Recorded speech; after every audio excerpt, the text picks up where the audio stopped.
Extension de l'Union européenne, extension du domaine de la lutte par Jacques Sapir.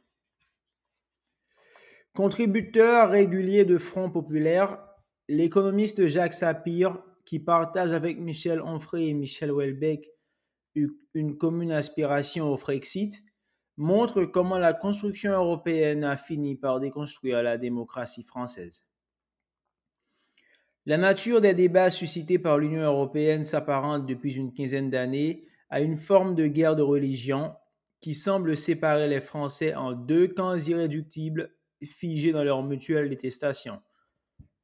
Résultat, il suffit à présent d'émettre publiquement le moindre mal au sujet de l'Union européenne, UE, de formuler la moindre critique, même justifiée, même soigneusement argumentée, que l'on est immédiatement traîné devant on ne sait quel tribunal médiatique, excommunié, symboliquement brûlé. Pourtant, le processus de constitution des institutions européennes a toujours fait l'objet de controverses en France. Le débat sur la Communauté européenne de défense, CED, fut ainsi l'une des querelles marquantes de la Quatrième République, qui aboutit à l'abandon du projet. De même, la signature du traité de Rome instituant la Communauté économique européenne, CEE, en 1957, fut loin de faire l'unanimité. Outre le PCF, on se souvient de l'éloquent discours de Pierre Mendès France s'y opposant. Plus tard, le général de Gaulle, dans un entretien télévisé avec Michel Droit en date du 14 décembre 1965, ne fut pas non plus tellement tendre envers les fédéralistes européens qu'il accusa de sauter sur les chaises comme un cabri en criant « Europe, Europe ». En 1992, il n'y eut pas davantage de consensus lors de l'adoption du traité de Maastricht par lequel la CEE devint l'UE. On se souvient de la fameuse passe d'armes entre Philippe Séguin et François Mitterrand, affaibli par la maladie. Seulement avec le temps, ce qui n'était qu'opposition devint ressentiment. Et ce qui n'était que soutien raisonnable et souvent raisonné se mua progressivement en un discours relevant du fanatisme dogmatique. Aujourd'hui, entre les turiféraires béats de Bruxelles et les partisans du Frexit, autrement dit de la sortie de la France de l'UE, c'est un échange d'insultes, mais aussi une double incompréhension totale. L'autre n'est plus considéré comme un adversaire, mais comme un ennemi. Certains critiques de l'UE se sont ainsi vus refuser non seulement toute légitimité, mais aussi, bien souvent, le droit à la parole, ce qui constitue aussi une rupture avec les pratiques de la démocratie. Combinaison délétère. Mais pourquoi tant de haine? Comment l'extension dans les faits, mais aussi dans le droit, du pouvoir des institutions européennes a-t-il pu engendrer un si fort sentiment de dépossession de souveraineté? On est passé d'un projet de coopération entre 5 États, qui n'excluait nullement des collaborations avec des pays non inclus dans le processus, à l'idée que la France ne saurait avoir d'autre destin que de se fondre dans une grande fédération. Ce changement explique en grande partie l'exaspération des Français, à quoi vient s'ajouter chez nombre de membres du personnel politique la multiplication de pratiques en rupture, si ce n'est avec les règles formelles, du moins dans l'esprit, avec la démocratie. C'est cette combinaison délétère qu'il faut rappeler. En fait, les oppositions prirent une autre tournure en 2004-2005 lors du débat sur le traité instituant la Communauté européenne, TCE, débat qui a abouti au rejet de celui-ci par référendum. Les partisans du projet, qui s'avérèrent être minoritaires, menèrent une campagne dans les médias d'une violence et d'un mépris qui préfigurait ce que l'on a connu par la suite, et en particulier lors de la crise des Gilets jaunes. Ils abusèrent de leur position institutionnellement dominante. Au-delà des déséquilibres choquants tolérés par le CSA qui, en réglant les quotas de parole sur le poids des partis, a confondu sciemment élections parlementaires et référendums, le plus scandaleux fut certainement la campagne clandestine à la télévision menée par les membres du gouvernement. Les chiffres collationnés par l'équipe de l'émission Arrêt sur image, à défaut d'être exhaustifs, sont éloquents. Du 1er janvier au 31 mars 2005, le rapport entre les temps de parole donnait pour l'ensemble des émissions, soit les journaux télévisés, les émissions politiques et les émissions de divertissement. 71% aux partisans du oui contre 29% aux partisans du non. Pour les seuls journaux télévisés, le oui bénéficiait de 73% du temps contre 27% pour le non.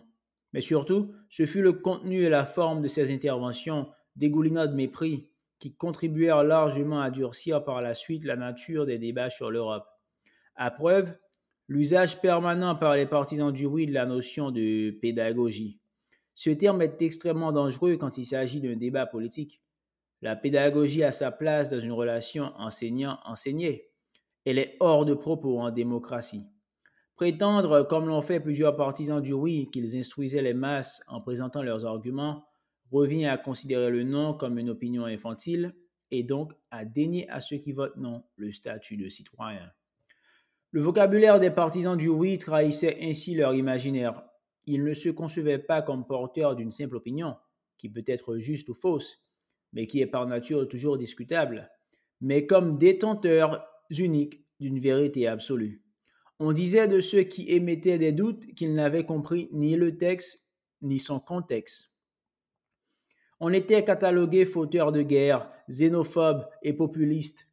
L'idée même que des opinions différentes de celles des partisans du oui puissent être légitimes était niée en permanence.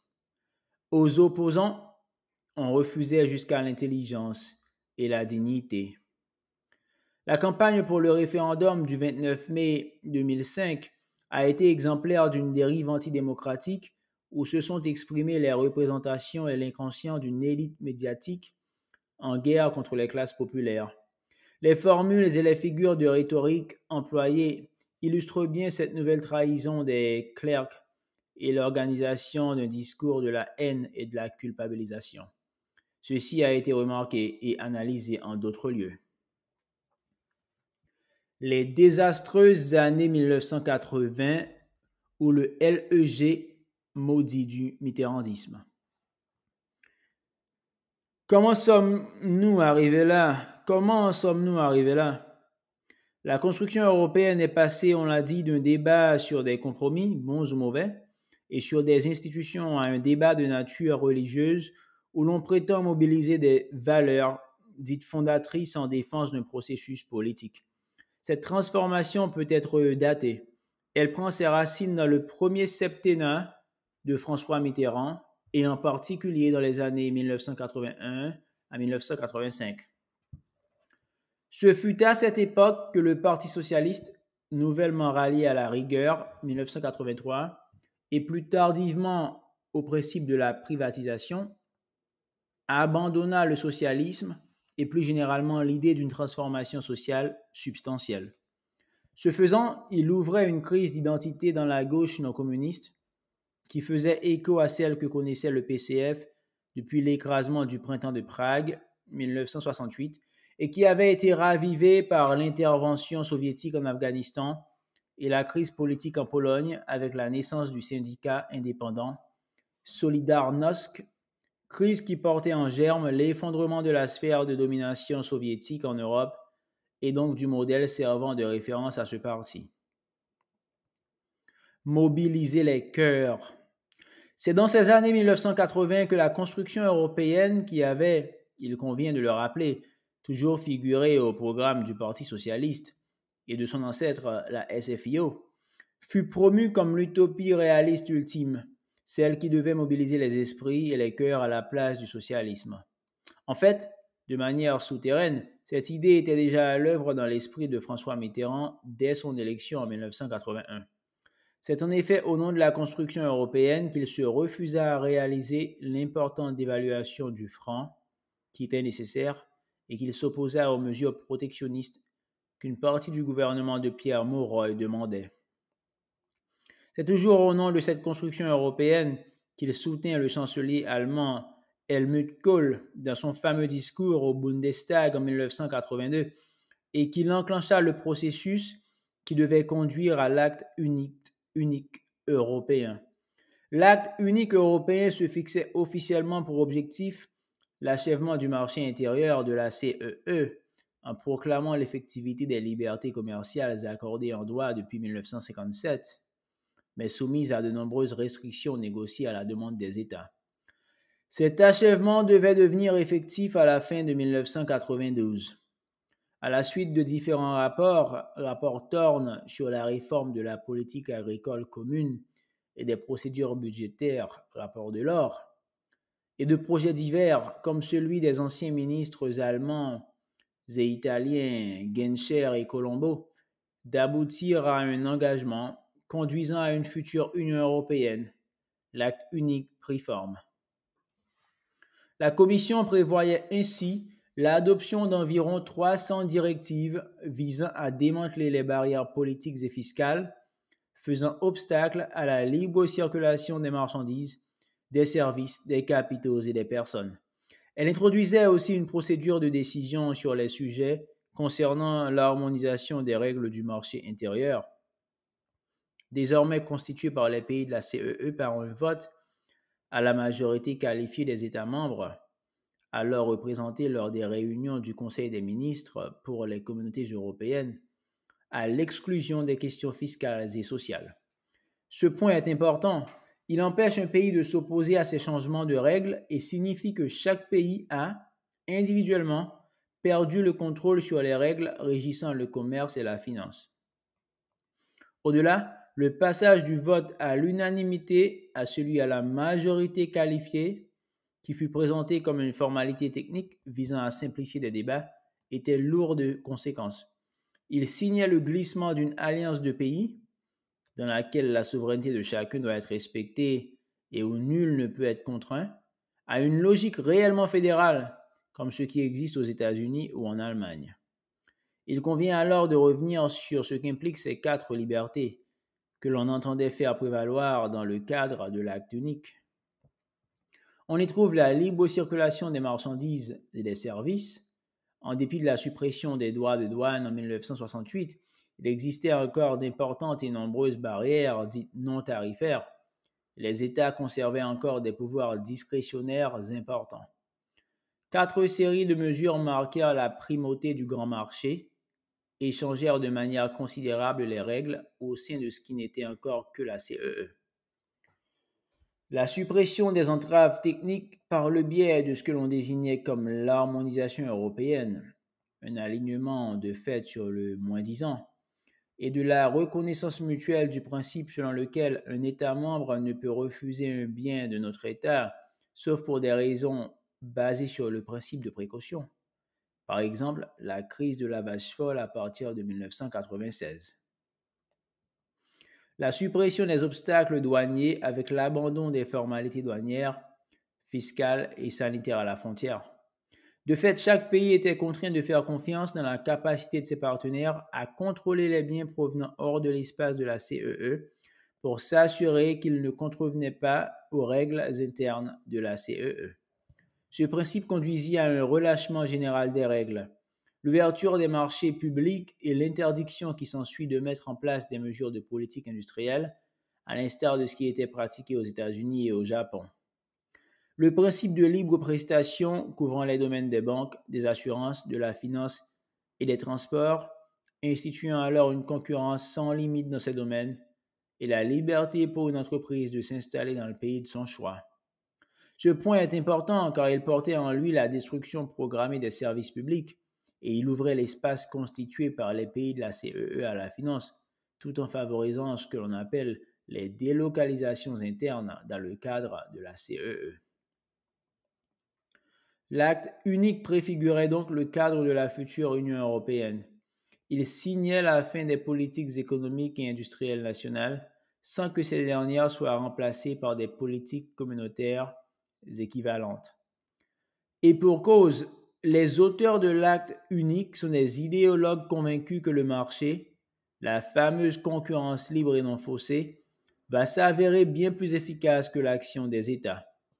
Ils organisaient sans le dire, mais en ayant une conscience claire de ce qu'ils faisaient, une forme de dépossession des différents États des compétences économiques et financières qui avait permis la reconstruction de l'après-guerre.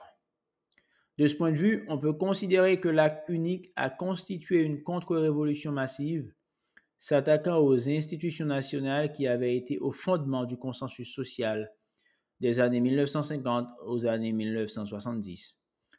Cet acte unique organisait en fait la désindustrialisation d'une grande partie du continent européen. Ainsi fut donc ouverte la voie vers le traité de Maastricht, ratifié en France par référendum à une courte majorité de 51% en septembre 1992 et qui fut en réalité le dernier acte réellement démocratique du processus de construction européenne. L'affaire du référendum sur le traité constitutionnel de 2005 et ses suites du traité de Lisbonne. Le débat et la controverse qui eurent lieu autour du TCE de 2005 furent une date clé dans le processus d'évolution de la construction européenne, mais aussi dans son rejet. Car, il convient de le rappeler, cette convention fut rejetée par le peuple français à une majorité bien plus large, 55%, que celle qui avait approuvé Maastricht. Le TCE n'était nullement, en tant que tel, un projet scandaleux. Un système fédéral, sous réserve que l'on eût au préalable démontré l'existence d'un peuple européen et donc d'une culture politique commune, démonstration qui ne fut jamais dite, n'aurait en rien aidé attentatoire au principe de la démocratie. On pouvait assurément s'interroger sur l'unité et l'homogénéité de l'ensemble des 25 pays membres de l'UE à l'époque, tel qu'il résultait d'un processus d'adhésion trop hâtif et non maîtrisé politiquement. Mais l'effort de rationalisation du TCE, pour imparfait et bancal qu'il était, devait être reconnu et discuté. Il n'en restait pas moins que, au-delà, ce traité établissait des principes d'organisation pour les pays qui le ratifieraient. La démarche allait au-delà de la règle de supériorité du droit européen sur le droit national que nous connaissons actuellement. Eût-il été adopté, le TCE aurait fait obligation aux pays concernés de n'établir que des lois et règlements conformes aux principes qu'ils contenaient, et non plus à un texte donné, pourtant sur un point particulier, sous peine d'invalidation devant une cour constitutionnelle, que celle-ci fût nationale ou européenne. En ce sens, il était bien plus qu'un texte de circonstance. On ne pouvait y voir la simple répétition de traités déjà existants, comme on a voulu indûment le faire croire. Il aurait durablement engagé notre futur, en limitant considérablement nos possibilités de faire évoluer nos sociétés dans un sens positif. Il s'agissait bien d'une constitution.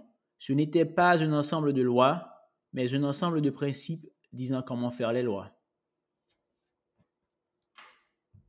Parmi ces principes d'organisation, nombreux d'entre eux, et cela était d'emblée inquiétant, concernaient l'économie et la société. L'indépendance de la Banque centrale européenne, BCE, et la confirmation constitutionnelle que son objectif prioritaire devait être la lutte contre l'inflation. Article I30, article 130 et 3-185 comptaient parmi les plus discutables pour un économiste au fait de l'état actuel de la théorie sur ces points.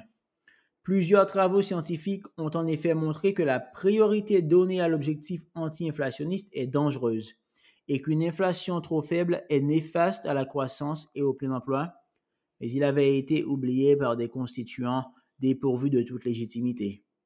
Au-delà des controverses qui se poursuivent dans la profession, il faut indiquer que le seul fait que l'un de ces articles ait fait partie des principes du TCE était à tous égards scandaleux. Il ne s'agissait pas, comme on l'a prétendu, d'un texte de compromis, mais bel et bien d'un texte de combat idéologique. C'était un manifeste de l'eurolibéralisme.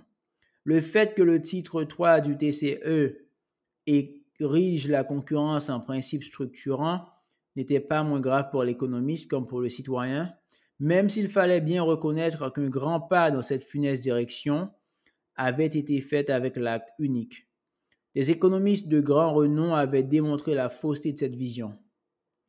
La raison et le bon sens voulaient aussi que la question, si fluctuante et concrète, de la concurrence économique appela une lecture pragmatique des jugements de circonstances et pas une théorie gravée dans le marbre. Il faut hélas constater que le TCE entendait pérenniser une seule et unique forme d'organisation de l'économie et de la société, et qu'il prétendait retirer au peuple toute possibilité de choix en la matière. On comprend que, dans ces conditions, de nombreux économistes, et non des moindres, aient fait état de leur objection à ce texte. Ici encore, cependant, l'enjeu dépassait largement les débats au sein de la profession. Si cette constitution européenne avait été ratifiée, le paradigme de la concurrence dite libre et non faussée, article 1-3, partie 2, serait devenu un principe fondateur dans les pays concernés, avec toutes les conséquences que l'on devine sur l'organisation économique et sociale. Même en temps de guerre, ce principe de concurrence devait, autant que faire se pouvait, rester valide, article 3-131. On aurait donc pu attaquer les lois et réglementations devant les différentes juridictions nationales ou européennes au motif qu'elles étaient en contradiction avec un principe fondateur. Les juges auraient été maîtres de nos destins et de notre organisation sociale. Comment s'en étonner quand l'article suivant érige la libre circulation des capitaux en liberté fondamentale? Article 1-4. On évoquera aussi, parmi bien d'autres raisons pouvant justifier le rejet de ce texte, une politique de défense européenne et consistante, soumettant les structures à la dynamique de l'OTAN et l'industrie des armements à la logique du marché. Une vision des droits des salariés limitée à la non-ségrégation et n'établissant pas la spécificité de la relation salariale. Ou encore une référence au droit à la vie, article 2-62, qui menaçait directement le droit des femmes au libre accès à la contraception et à l'avortement. On pouvait aussi rejeter ce texte parce qu'il réduisait à la portion congrue la démocratie élective au profit des règles, c'est-à-dire du dessaisissement du citoyen, article 3-188 sur la BCE. Ajoutons tous les obstacles qu'il créait aux coopérations renforcées et qui auraient rendu impossible en leur temps les aventures industrielles que furent Airbus et Ariane. Chacun de ces motifs était suffisant et aurait suffi à justifier le rejet. Le traité fut donc rejeté à la faveur du référendum qui se tint le 29 mai 2005.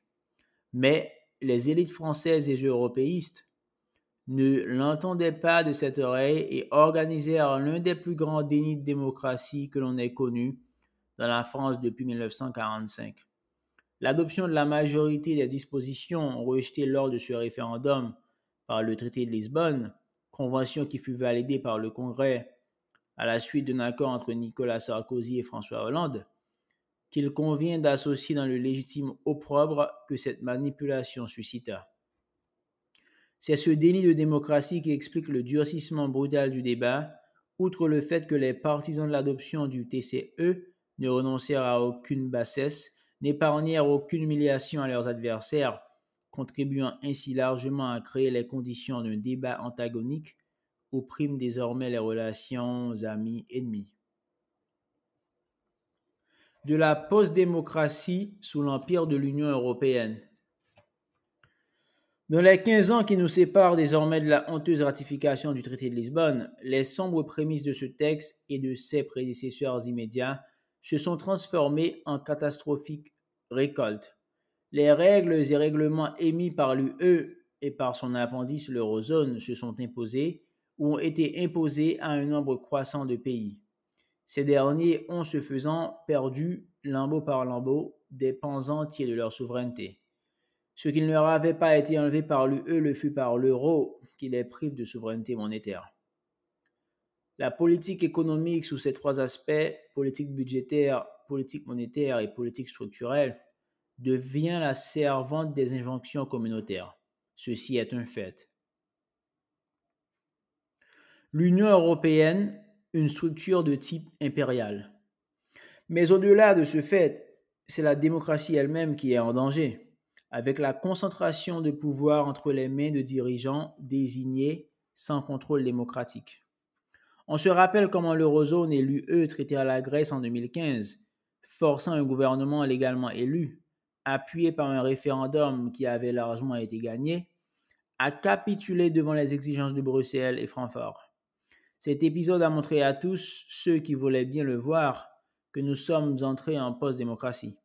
Rappelons cette citation de Jean-Claude Juncker, alors à la tête de la Commission européenne. Il ne peut y avoir de choix démocratique contre les traités européens. Dire que des choix sont au-dessus de la démocratie est la manière la plus claire de dire qu'il n'y a plus de démocratie. Cela explique et même justifie la violence des oppositions à l'UE qui se sont concrétisées l'année suivante dans le référendum britannique sur la sortie de la Grande-Bretagne de l'UE, ce que l'on appelle le Brexit. À chaque crise, que ce soit celle découlant de la gestion de la crise financière de 2008-2010 qui s'étendit dans l'UE de 2010 à 2015, celle de l'épidémie de Covid ou la crise provoquée par la guerre en Ukraine, l'UE cherche à renforcer sa dimension fédérale. Bien entendu, ceci suscite immédiatement des réactions contraires. À chaque tentative, de nouvelles lignes de fracture apparaissent, d'abord à la périphérie de l'UE, puis désormais de plus en plus proche du cœur historique de l'UE. L'abstention de la Belgique lors du vote de la 8e vague de sanctions contre la Russie en est un exemple. Cette tendance de l'UE à chercher à avancer dans le fédéralisme lors de chaque crise est une constante de son action. Notons qu'elle se trouve considérablement renforcée par des dirigeants politiques nationaux, comme Emmanuel Macron. Accepter un fédéralisme européen alors qu'il n'existe nul peuple européen ne peut que conduire à des règles et des pratiques de plus en plus antidémocratiques et attentatoires à nos libertés, qu'elles soient individuelles ou collectives. L'Union européenne a en effet depuis longtemps cessé d'être un cadre permettant des coopérations renforcées entre ses membres pour se constituer en une structure de type impérial au sens de l'Empire allemand de 1871 à 1918 ou de l'Empire austro-hongrois qui disparut lui aussi en 1918. De ce point de vue, les dirigeants de Bruxelles, comme leur thuriféraire en France ou ailleurs, feraient bien de relire Jean-Baptiste Durossel qui écrivit « Tout empire périra ». Oui, la question de l'Europe, ou plus précisément de l'UE et des institutions européennes, divise en profondeur l'opinion française. Mais ce clivage n'est que le produit de la dérive des institutions européennes qui en font désormais une menace existentielle pour la survie de la France.